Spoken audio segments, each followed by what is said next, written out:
देखिए, जान बची तो लाखों पाए। और एक जम्मू कश्मीर और ख़ासकर जम्मू के अंदर डिस्ट्रिक्ट के बिल्कुल शहर के पास में वेंकट हॉल है। आप सब जानते हैं, आप लोग भी शादियां अटेंड की होंगी। और ये सवाल मैं आप पे छोड़ता हूं कि आप इस हमले को किस तरीके से लेते हो, क्योंकि डॉक्टर साहब के बिल्कुल पीठ पे उसने टिका दिया था। मैं शाबाश देता हूं डॉक्टर साहब के पीएसओ जो हैं, उन लोगों ने अगर वो हाथ, क्योंकि गोली और हाथ उन दोनों का गठा चला जिससे ऊपर चली गई, और छरे मुझे और नासिर साहब को भी लगे उसके जो ऊपर से गर्म गिरते हैं।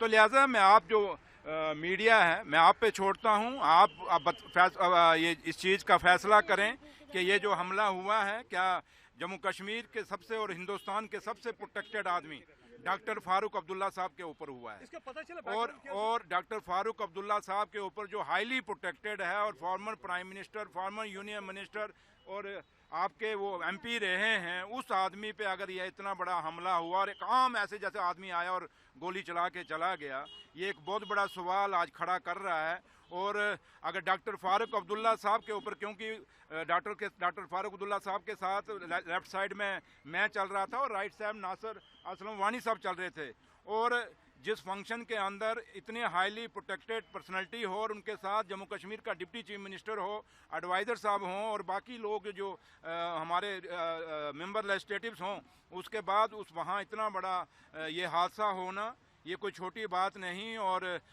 ये सोचने पे मजबूर कर रहा है। और अब क्या है क्या नहीं है, ये इन्वेस्टिगेशन पुलिस कर रही है, लेकिन इस पे एलजी साहब को बड़ा सीरियस नोट लेना पड़ेगा, क्योंकि ये मौत हमने बड़ी करीब से देखी है। क्योंकि जब गोली चलती है, वो धर्म नहीं देखती, वो मज़हब नहीं देखती, वो जात नहीं देखती, गोली कहीं भी जा सकती है। तो इसलिए मैं शाबाश दूंगा जो डॉक्टर साहब के या मेरे जो प्रोटेक्शन में लोग लगे थे या नासिर साहब के प्रोटेक्शन में लोग थे, उन सबको हम मुबारकबाद देंगे कि उन्होंने बचाया हमें। और लास्ट में हालत ये हुई कि हमें उस बंदे को थाने पहुँचाने के लिए वहाँ बंदा नहीं था, मेरे पीएस और मेरी गाड़ी वो जाके थाने छोड़ रही है, जबकि उसको किसने लेना चाहिए था।